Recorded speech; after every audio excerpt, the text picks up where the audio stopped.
This BL series chat is brought to you by CarMax.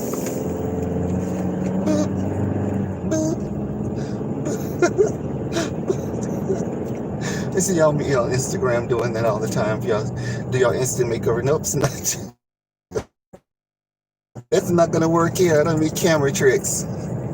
But honey, I do have a chat for you on the shore. Now, it is gotten a lot better, and it looks like, oh my God, David is finally letting go of the past and embracing his future. And even though it's going to be probably short-lived, because from what I can see, it looks like he's going to be found in the next upcoming episode, which it just took forever for him to let go of the pain from his friend and his girlfriend cheating on him. And now he's on this island with this guy. The guy is openly, LGBT and gay, I should say. And he's telling him like, hey, I care about you. I love you. And we've been on this island for a long time now. Like, don't you think it's time to let go of the past and like embrace, the future? Like, he wants them to be a couple. Now, I'm still going on the premise that I don't even know that this is a real person. Like, I feel like it's just a figment of his imagination, because this boy just popped up from nowhere. And so I just don't get it. Like, I really hope I'm not right on this. I just don't know. Like, I'm not sure exactly how this is gonna evolve, but my heart is pounding because, David and him had sex. Honey, they did the deed. And this was after a lot of heartfelt conversations about why David was so angry and why he ended up on that damn island to begin with. And, David kind of like used the island also as a means of his pain, but that guy convinced him that no, this island is here to help you resolve all of that, because you're holding all of this anger in from your childhood friend and your girlfriend who betrayed you, and you've built up this whole wall to yourself, and you're not looking at the bigger picture. Like, maybe this, this wasn't the healthiest relationship for you. Which, that's what I said from the beginning. I was like, well, if that's the way your girlfriend treats you to go, she could have went out with anybody. But why would she choose your childhood friend to do that with? And why would he do it? So, think, look at the bigger picture here. Like, why are you still, like, not letting go? Like, and so this guy finally convinces him that he should let all of that go and realize that, he's here to resolve all of that and embrace his future, which is with him.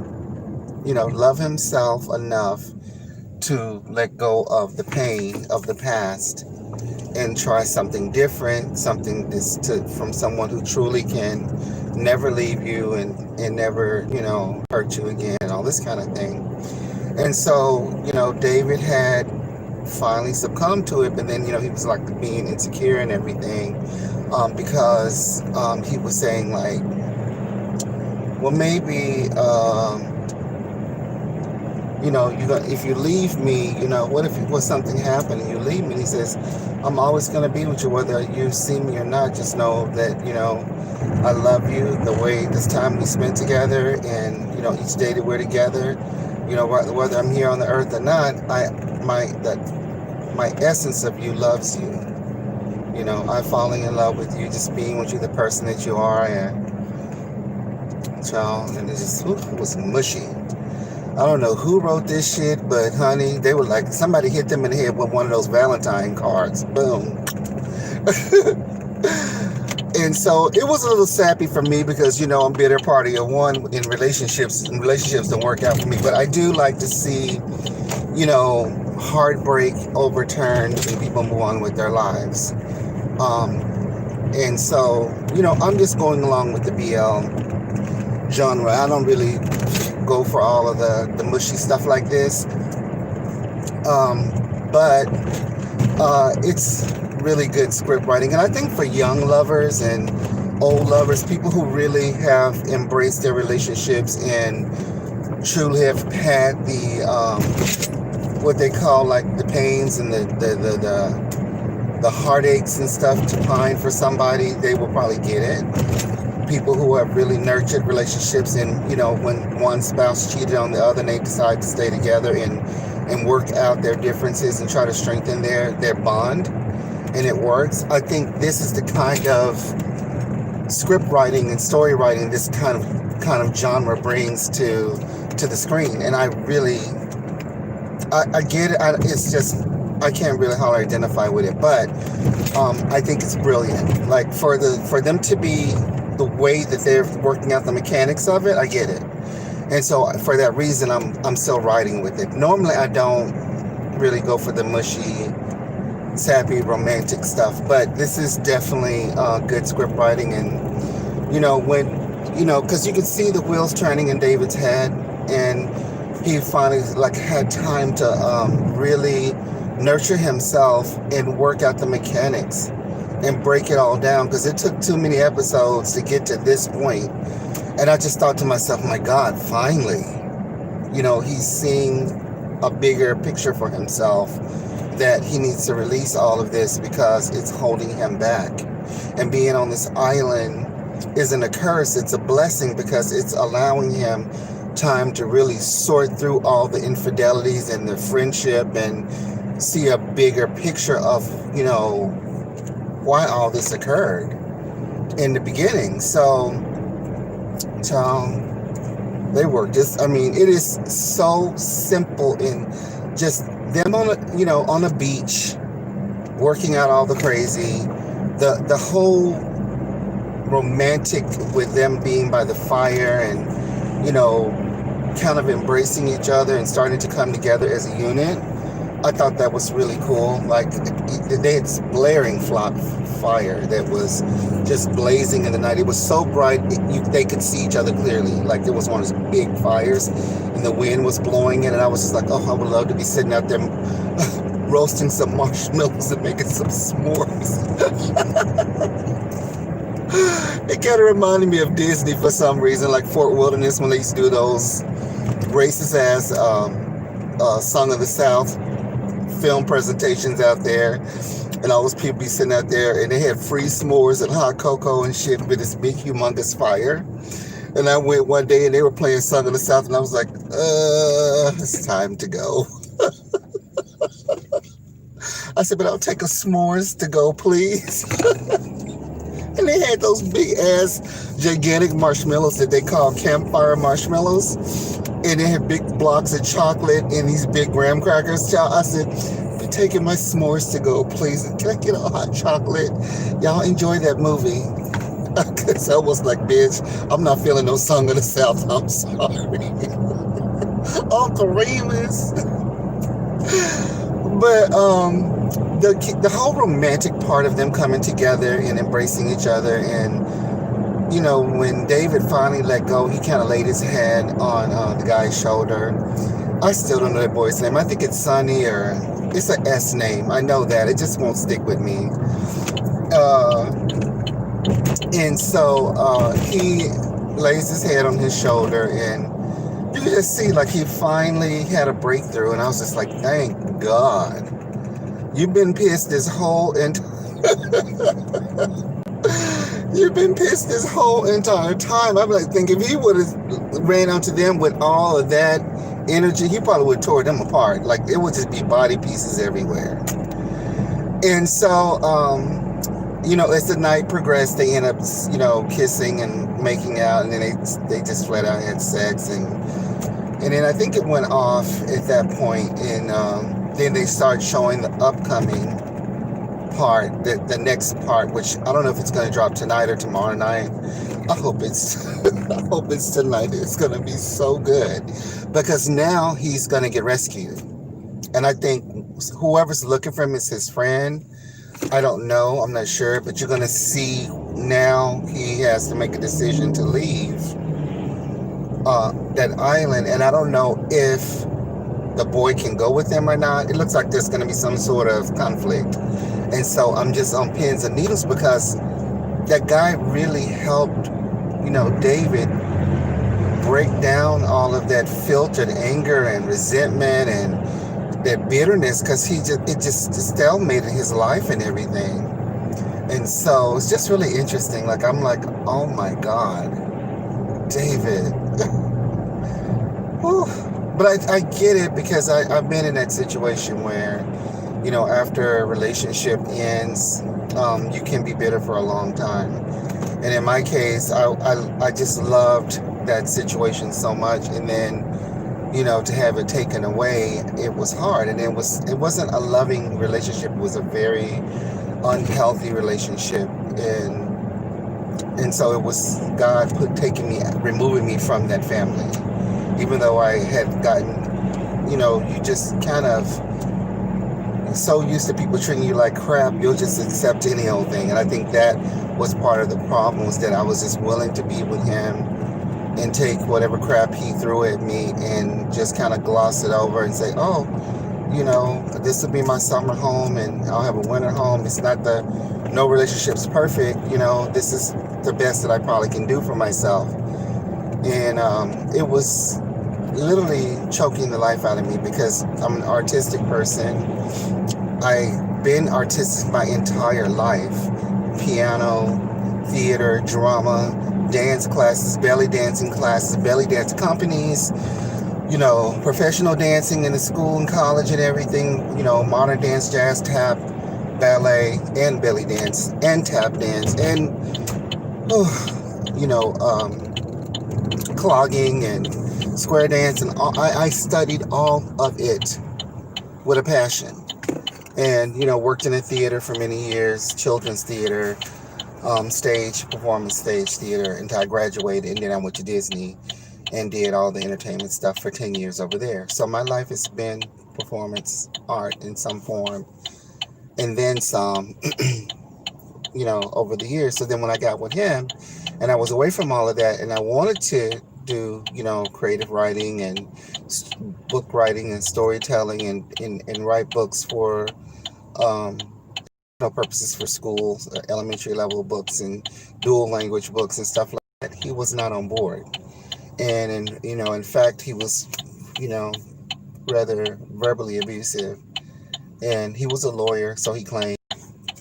And so his life was grandiose, but he was broke, and then everything came from me. So the shore, it kind of gives me a little bit of reflection on my own situation, as far as that was like my last marriage or whatever. And I'm glad I'm out of that situation. So, I was happy that David found somebody to help him rid and shed all of that negative and bad feeling and energy off of him. So it'll be interesting to see what the next episode is going to bring. I'm on my pins and needles. So if you guys want to start watching The Shore, this is a Star Image Artist management production. So you have to find that on YouTube, subscribe, click that like button, and it will notify you whenever a series pops up. And you'll get it in your inbox, in your email, and then you can watch it.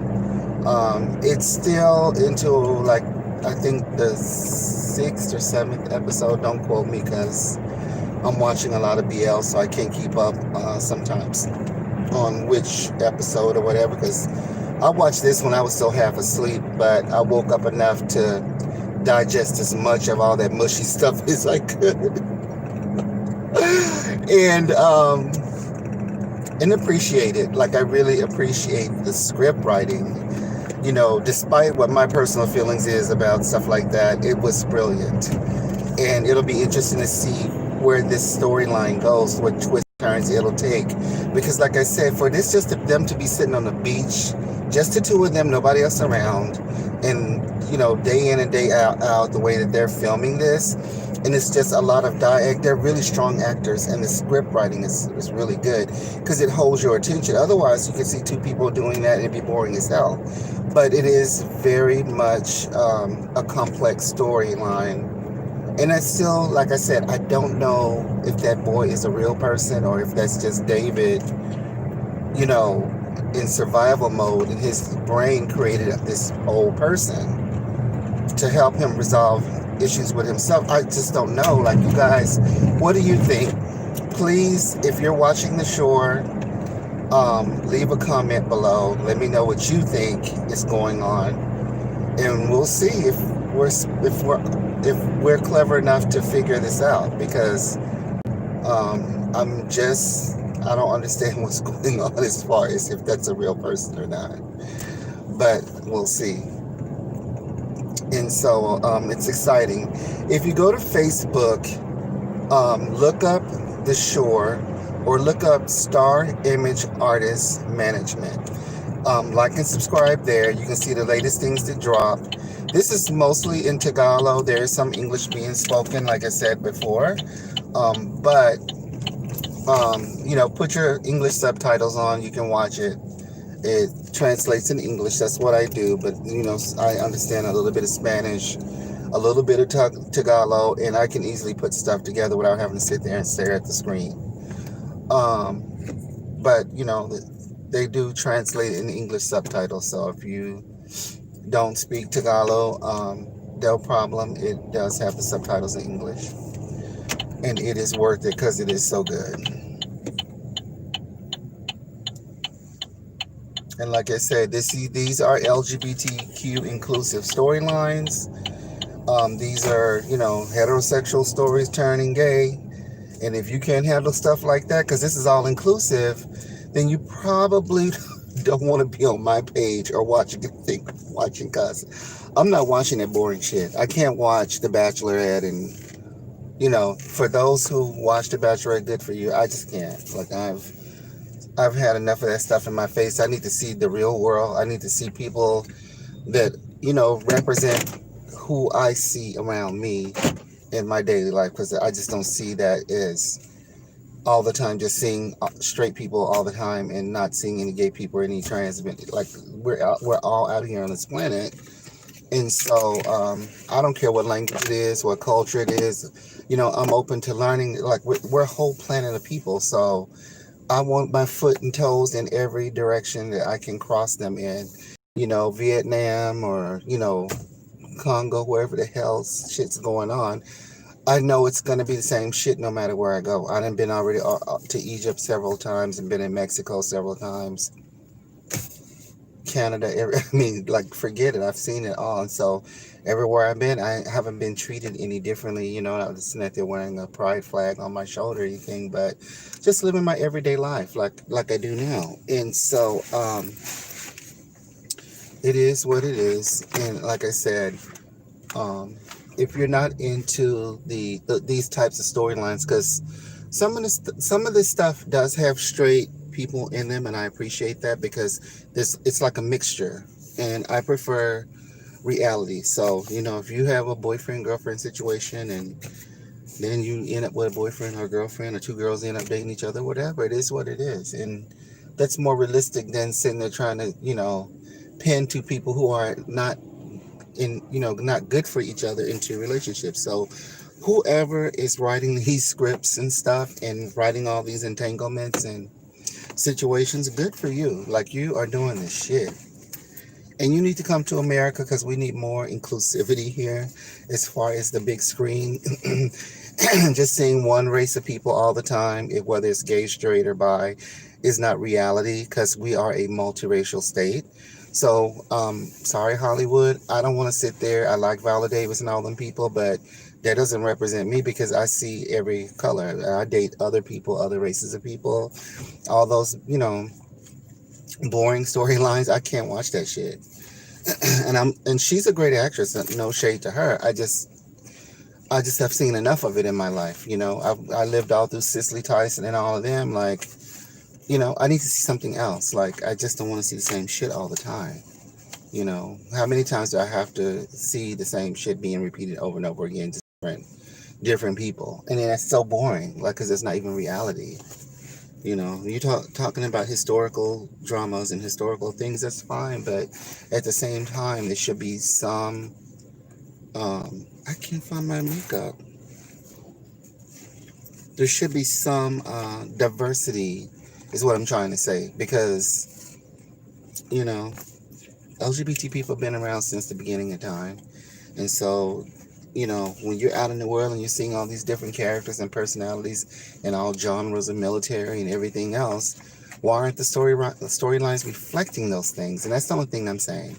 Yeah, you have those storylines that are gay, but they're always one race, and it's never a multiracial story. It's never a story, an Asian story. It's never, it's always the same situation. And I'm like, you know what? I gotta jump ship on y'all and start watching shit in other languages and start studying other languages, because I can't deal. Because the world is not ever going to be the way Hollywood tries to portray it to be. And that's been the biggest complaint anyway, is that it doesn't have enough diversity in it to begin with, because it's not reality. Even when I see Tyler Perry, it's the same shit.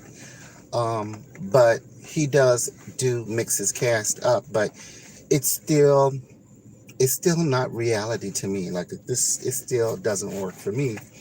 But like, at least when I watch the Philippines, I watch other storylines, they don't bring all these American actors in, and portray the storyline just to be that. It is what it is. I've only seen one or two of their BLs that actually brought a paid actor in from Scotland or England or somewhere like that, and it was appropriate for the storyline. So I was like, oh, okay, he's not the main character anyway. He's a side piece character. He's just popped in and popped out for them to throw some English words in the script, and then they threw down with that storyline, and that storyline was fierce. So whoever, Thailand ain't playing with y'all to get their shit together. I mean, I gagged when I started watching BLs from Thailand. I just I couldn't believe it. And I still can't.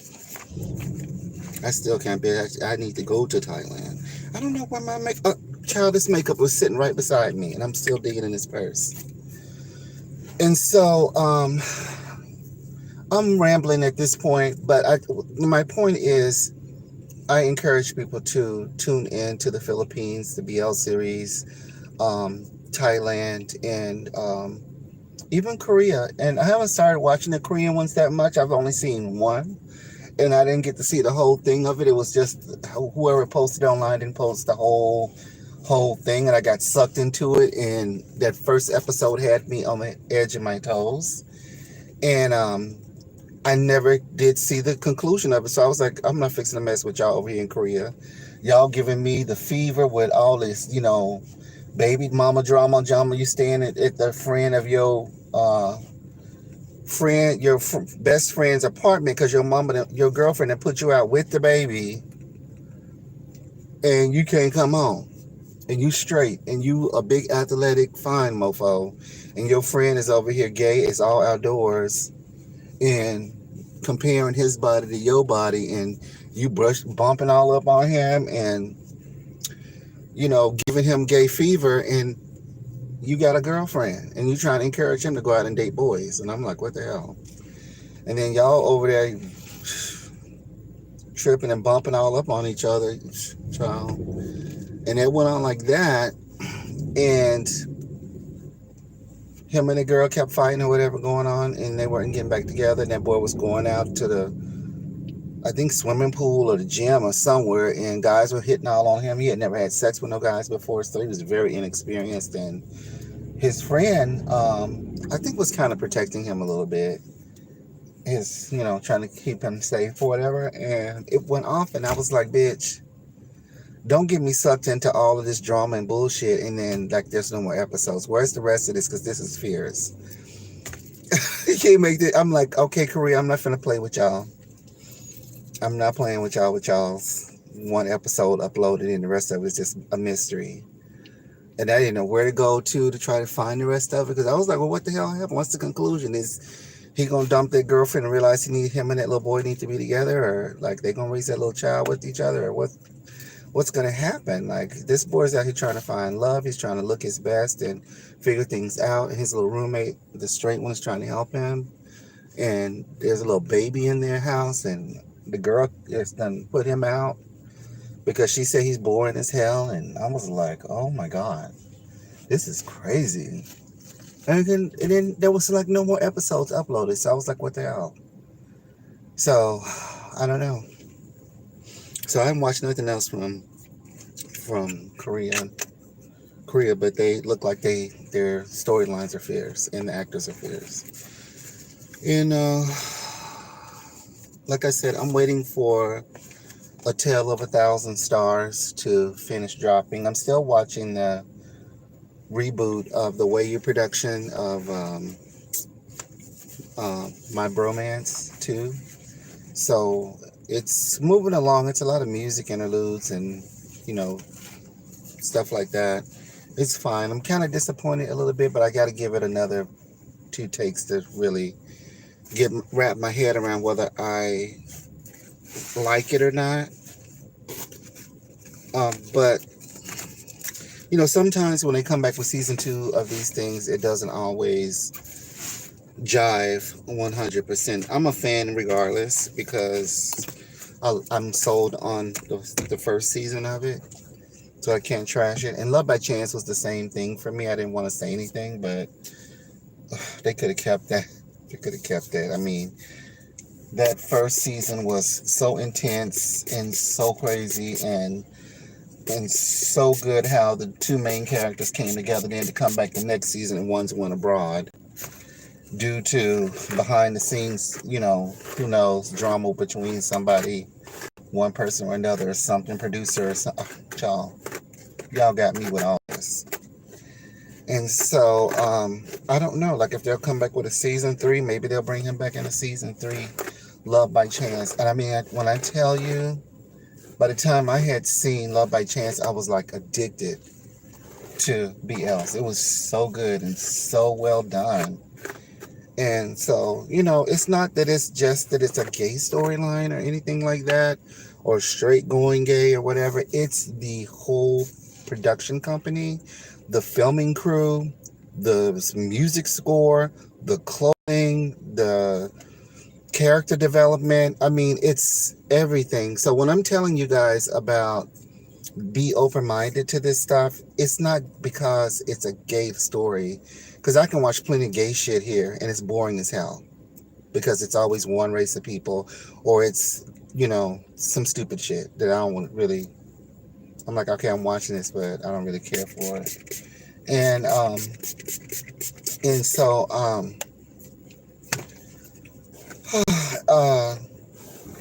but these productions over here in Philippines and Thailand, the production companies, honey, this stuff is well planned out, executed.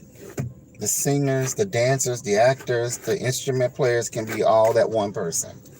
And when I tell you that they not playing around with y'all, one person can play for 5 or 6 instruments and giving you fierce acting and can dance, y'all, get out of here. Ain't nobody playing with y'all. They ain't doing that here. And they say if you can dance, sing, and act, that's a triple threat. Well, hell, what do you call them when they behind the damn camera and in front of the camera and on top of the damn scene painting and every damn thing else that goes on? Shit. And giving you English and and Tagalog mixed in together, and a little bit of Spanish mixed in. Y'all, please. They speak English better than I can. So I'm all in. Like I'm so sold on these BL series. I hope more people will come and leave comments about what they think about the BL series. Well, I'm a fandom, but I'm not one of them obsessed girls who are just dreaming for them guys to be really together in real life, because they're actors. Like, actors are acting. And so if you're acting, you're acting. You might be going home to a wife and some babies and shit in behind the scenes, but when you get in front of the damn camera, you with your acting partner portraying that damn role as a gay person. And then do it right, because you are representing the community. So, it is what it is. Hopefully some of them are gay, some of them are. I really don't care at this point. It would be nice if they really are, LGBT inclusive like that, but I would, as many of them BLs I've seen, I refuse to believe all of them are gay. I just seriously doubt that. I would think some of them are probably a bit gay or bi open or whatever, but it doesn't matter. They're actors. It's all the way I see them. But when you start messing with them fandoms about who's in love with who, child, leave me out of all of that.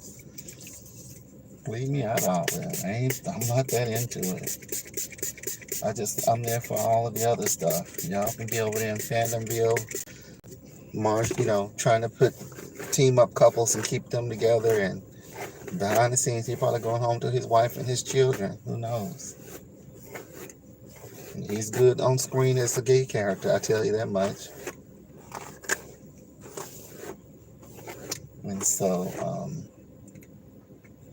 I've seen some of the trans actors and actresses, and I've seen some that are, cross-dressers and stuff like that out of the Philippines, and they're really great actors and performers on top of all that. And so it just makes you appreciate, the production company for giving them a job and giving them an opportunity to show their craft and their skills. That's what it really should be all about, as opposed to, forcing people to be a couple off camera when they're not. When they're just acting and they're performing a script. That's kind of crazy to me, but like I said, I'm new to all of the BL fandoms in Asia, and so I have to just kind of, I don't understand all the rape scenes and I have 1,000 questions, but it's not my culture. I can't sit there and, I've seen some girls from America that have posted videos with their commentary on rape scenes and stuff and their thoughts on it. And it's like, well, it's not your culture, and ain't nobody telling nobody in America about how they should do how they should live. And so I just, keep your mouth shut and just enjoy it for what it is. If it's so bad that it makes you cringe, don't watch it. But I know you're not going to do that because the shit is fierce regardless of what's going on in the storyline. And they're going to do what they want to do anyway. Because they're not American. They're in their country. So let it go, girl. Let it go. Y'all know how y'all do. Y'all messy. Y'all messy. And then instead of you using your real voice, you use them old filtered automated voices. Because you don't want nobody to know who you are. It's like you can't be found. You on the internet, girl, they can find you. Come, honey, come from Philippines or Thailand and crack you upside your damn head. Messing with somebody, telling them about how they wrote their script and what this, that, and the other. No. You just enjoy it for what it is. Because, Love by Chance has got some sketchy ass side character shit going on. And that's what that girl was talking about. And I was like, girl, you better leave them folks alone with their scripts and what they writing in there. I said, I don't get it either, but it ain't my culture. You might want to learn something before you start posting little videos and sliding people. And then you losing a little disclaimer, but you can't even use your own real voice, so you really shouldn't have anything to say. But it ain't me. I ain't doing all that. It's not that serious. But anyway, I got to get in here and make some money. And I'll talk to you guys later. Put my work uniform on and get inside. I'll talk to you soon. Bye. Let me see if I cut this thing off. Because I always screw it up. This is T. Draper. Hi. Hi and bye. I'm going to go make some money now. I'll talk to you soon. Call me.